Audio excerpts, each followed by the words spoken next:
Hello everyone and welcome to Volume 2 of Obscure and Forgotten PS1 Games, the series where we delve into the depths of the PlayStation's vast library of games to shine a spotlight on some of the console's lesser known titles. First off, a big thank you to everybody who's checked out Volume 1, but if this is your first time tuning in, allow me to quickly get you up to speed. Using a YouTube channel called the Virtual Gaming Library, I watched 10 seconds of gameplay from every single PS1 game. Anytime a game piqued my interest and wasn't relatively well known, I put it down on a list. This list includes a lot of games and the goal here is to try them all, but what I play on each episode isn't decided by me or you, we leave that up to chance.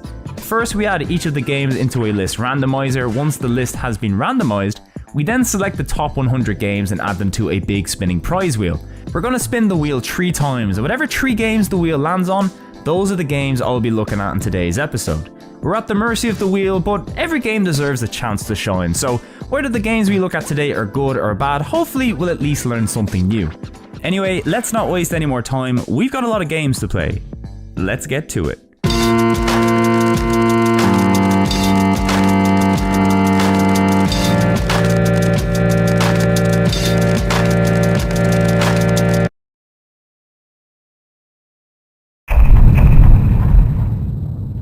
The wheel will provide.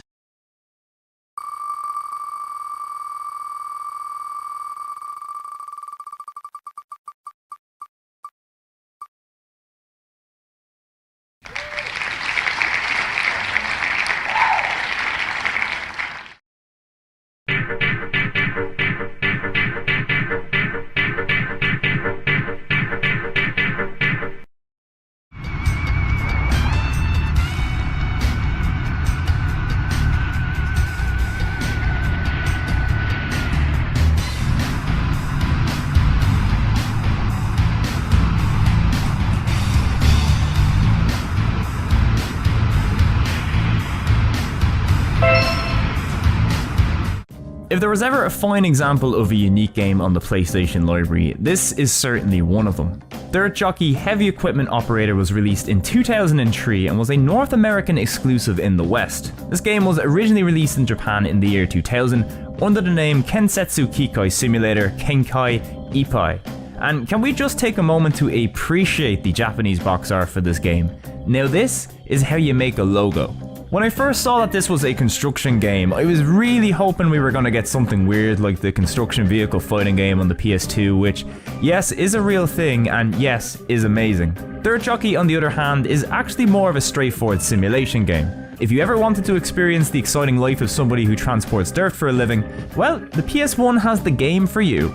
So the main goal in this game is to go through the stages of building a structure from start to finish.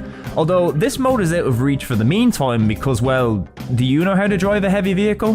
Do you think they're going to let you onto a Japanese building site without the proper credentials? No, of course not, dummy. So that means first we gotta get ourselves a license. Now the game features a total of 5 different vehicle types to choose from. We've got diggers, dump trucks, bulldozers, more diggers, and even a crane. Each vehicle has its own individual training course and license test to take, and since this game veers more towards the simulation side of things, these training missions are pretty much mandatory to complete before you can successfully attempt anything else in the game, which is why they made them mandatory, I suppose. Good game design right there. The game of course isn't going to be as fleshed out or in depth as a PC simulator that has access to an entire keyboard's worth of commands, but the game does make use of pretty much every button on the PlayStation controller to give you a technically complex but surprisingly accessible control scheme for the vehicles. The first vehicle I trained on was the hydraulic digger, which has 2 separate control schemes for driving and operating the machine's arm. Since the vehicle uses treads instead of wheels, driving this thing is like driving a tank. In training mode, the game shows you the vehicle's commands alongside the controller layout. It does a pretty good job at guiding you through the beginning parts of the game, and you can even use the analog sticks to control movement, which feels much more natural when driving.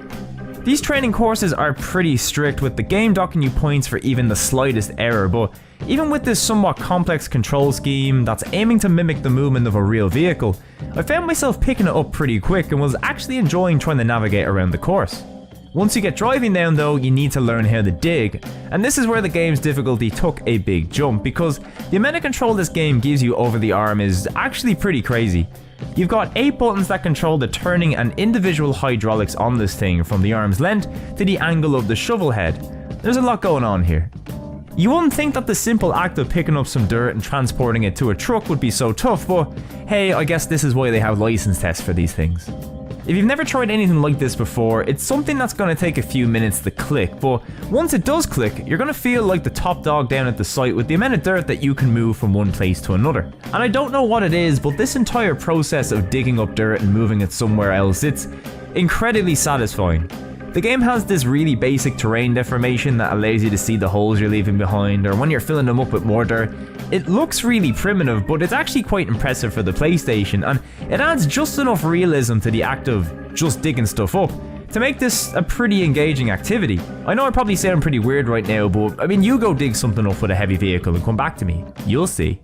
So when you learn all the vehicle's functions, you move on to the license test, which is a challenge putting to use all of the techniques you've learned so far.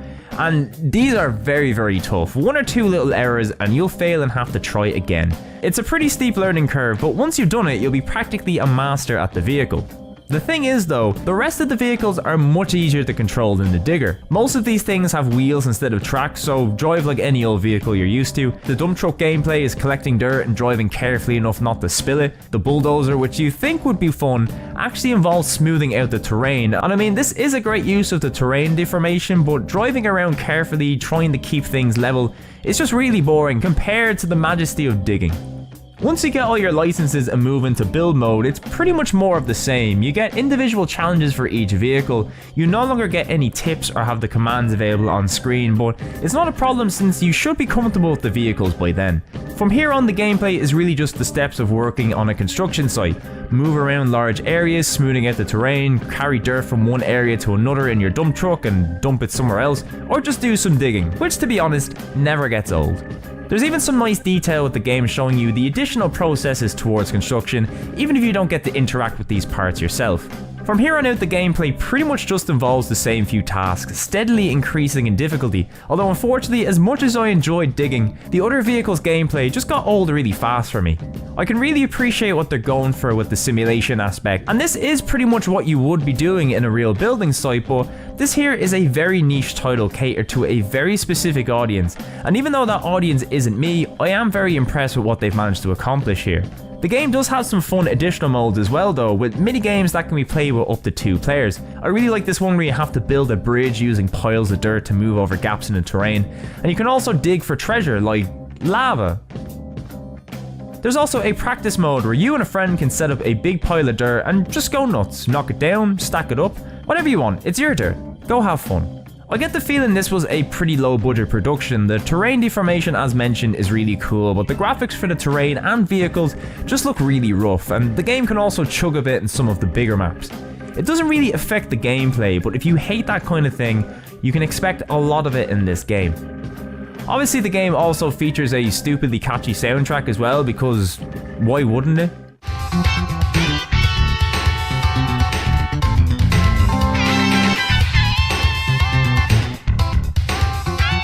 Dirt Jockey is a game that I really enjoy some of and really dislike a lot of, but for a game that sets out to simulate some of the more monotonous aspects of construction life, I genuinely think this game does a really good job. It's a very, very niche title, but there's nothing else like it on the PlayStation in the West, and if you think this is something you'd enjoy playing, then there's a very, very good chance that you'll probably like this game a lot. At the very least, I'm glad it exists, and that it let me experience the simple pleasure of digging holes for a living.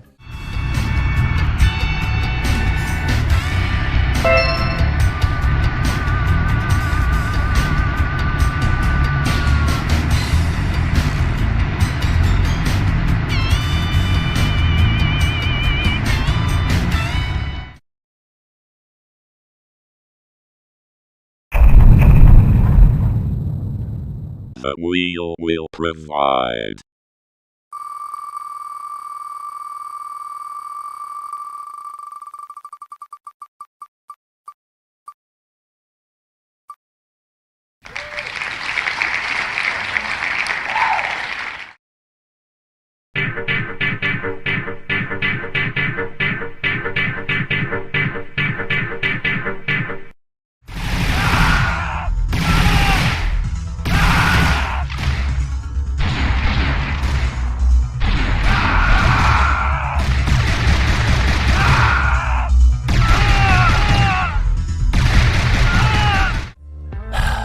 Okay, I think I might have gone a bit too far down the rabbit hole with this one.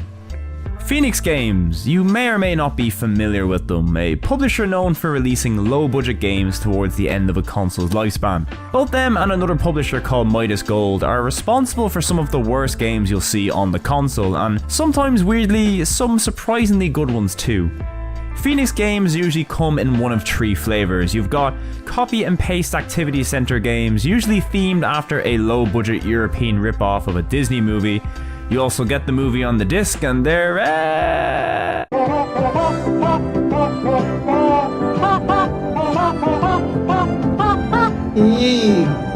Sometimes though, Phoenix Games would bring over a weird Japanese title. These games themselves are usually older budget releases from Japan, but the odd time you'd actually get some surprisingly good games, only you'd never know because they're given horrible box art and generic name changes for the Western releases. For example, did you know that Midas Gold's release Future Racer is actually an old Japanese PS1 game called Defeat Lightning where you race mechs? Somebody was paid money to try sell this as this. And the third type were very, very low budget games churned out quickly and on the cheap by small developers. I always found these games kind of interesting because they genuinely might be the worst games on the system, but there's so many of them and they cover so many different genres. And our selection for today is one of those games, Hotshot. Now you might be wondering why I even chose this game for the list. Well, in the brief gameplay I seen online, this actually looked kind of fun. It seems like a very, very low budget clone of Wild Guns on the Super Nintendo, and Wild Guns is great, so why not check it out? Interestingly, when you boot up this game, you don't get any information on the developer or anything at all really. It just boots you straight into the main menu where you see the big proud Phoenix Games logo. Although a brief check online reveals the developers to be an Italian studio called Naps Team.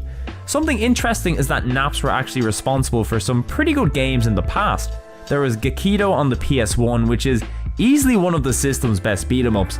They also made a game for the Amiga called Shadow Fighter. Now, I'm not very familiar with the hardware or its games, but Shadow Fighter seems to be considered one of the best games on the entire system, so good for them.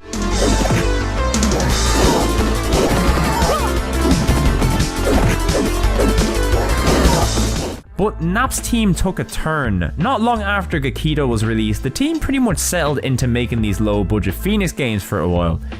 A lot of them. And Hotshot is one of them. And it's really fucking bad.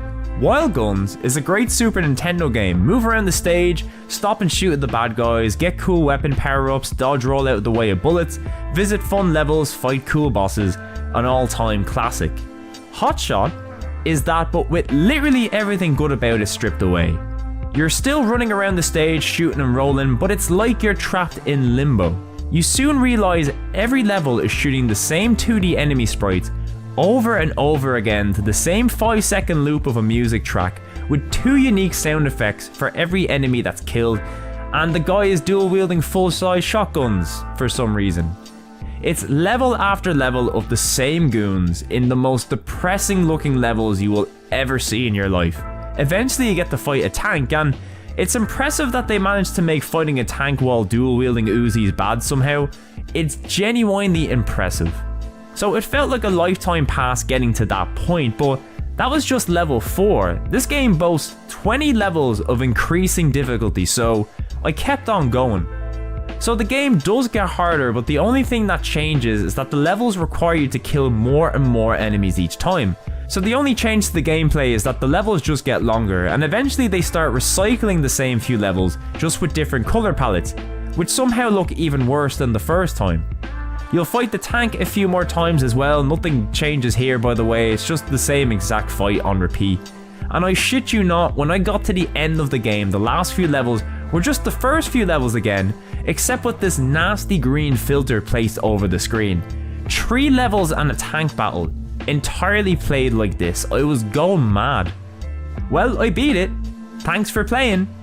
So that was awful. It took about 40 minutes and I could genuinely feel myself aging rapidly while playing that game, but guess what? It gets worse. Phoenix Games released another PS1 game a year earlier called Shoe. Yes, that is the box art. Shoot was a compilation disc containing 7 games, and one of these games is Hotshot under an entirely different name. And not only that, there's also a Wild West reskin of the exact same game on the same disc. I'm going mad. So yeah, don't play Hotshot. It's boring, lifeless, and soul-sucking. Just avoid.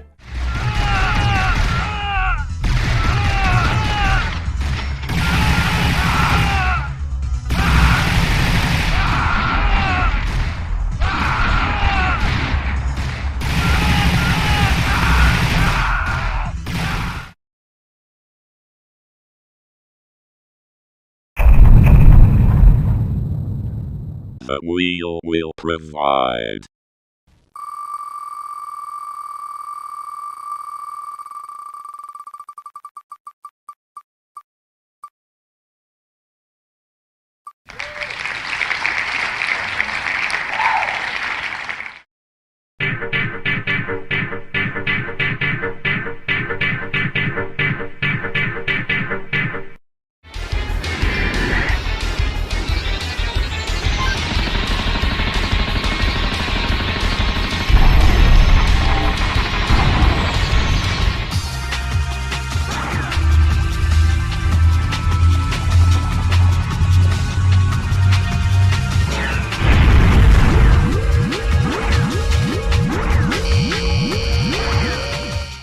Konami, one of the PlayStation's most prolific developers, Metal Gear Solid, Silent Hill, Symphony of the Night, Suikoden. You can't have a conversation about the PlayStation's greatest games without Konami's name coming up. But for every well-known Konami game on the system, there's usually 1 or 2 deeper cuts from the developer that have more or less faded into obscurity. For example, here's Konami's Poi Poi 2. This was one of my favourite games growing up, and I've never met a single soul who has played this game. And I imagine it's a similar story for a lot of Konami's more niche releases on the system. Hopefully we'll get to cover a few of these on the show sometime, but for now, we've got a game that I'd never even heard of before I started this show, and genuinely, it's games like this that make this whole thing worth doing. Gungage is a 1999 release from Konami that came out in both Japan and Europe, but never made its way over to North America. It feels like a strange love child of a few different games. There's aspects of Contra, throwing a bit of Sin and Punishment, maybe even some Burning Rangers, and you end up with this. And I love this. Gungage is a very Japanese game. It's full of over-the-top action and explosions, tons of insane guns to use, weird enemies to kill, a nonsensical throwaway story, big shiny collectibles to get, lots of big shiny collectibles, and I think you even kill the devil at the end, which seems standard enough for this kind of game. Although Gungage took a bit of a risk with its gameplay. While a lot of these games usually play from a side-scrolling top-down or fixed camera perspective, Gungage is attempting to translate this genre into a game with complete third-person control, platforming and full 3D levels to explore. And it actually kinda works.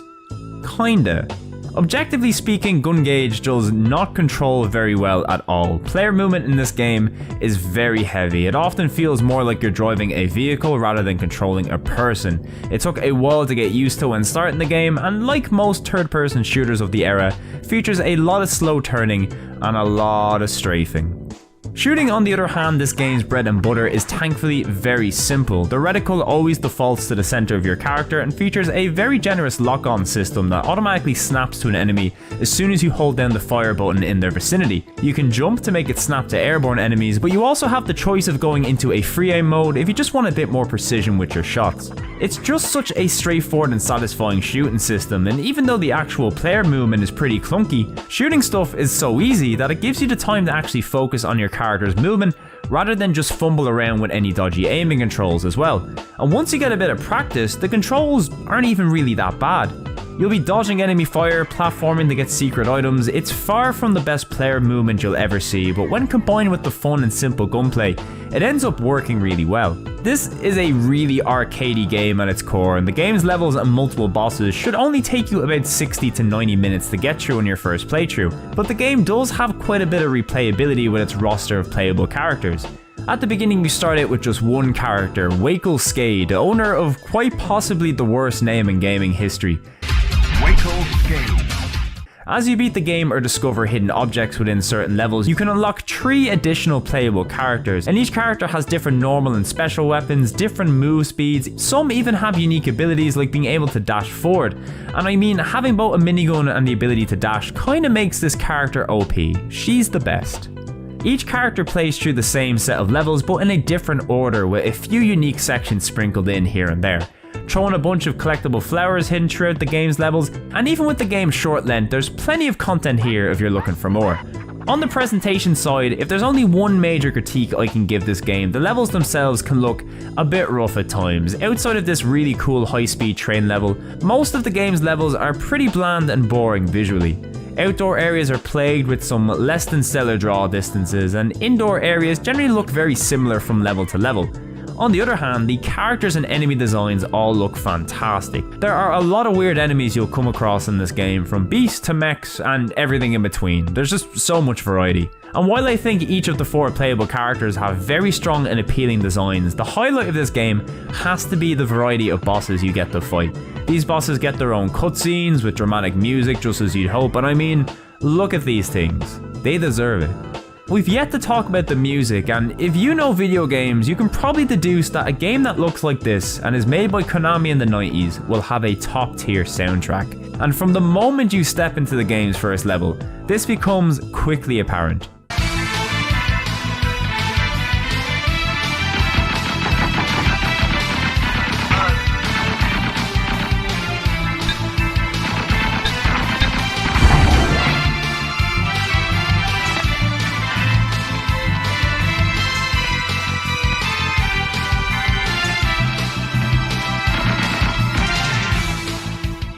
If you're familiar with the Castlevania series, this music will sound incredibly familiar to you. Yes, the music for this game was composed by the legendary Michiru Yamane, famous for her work on Konami series including Castlevania, Rocket Knight, and more recently post-Konami efforts like the fantastic Bloodstained Ritual of the Night.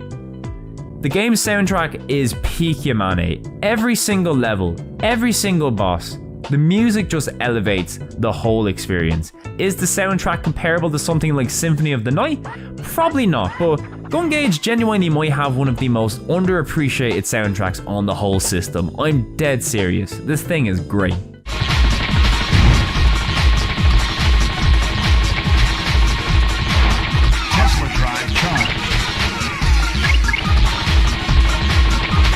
I'm really glad I got to discover this game. It's definitely got a lot of problems. It's short, it's clunky, it can be a bit ugly at times, but it's very much the kind of game that I love. Dumb, arcadey Japanese games where everything is just exploding all the time, the music is fantastic, you have tons of stuff to shoot and collect, and even the menus are cool. It's very much style over substance, but trust me, sometimes that is not a bad thing at all. Gungage certainly isn't a game for everybody, but I know there's a lot of you out there who will really dig this one. Hunt it down if you like the look of it, and for everybody else, at least give the game's soundtrack a spin on YouTube. We've been sleeping on it way too long.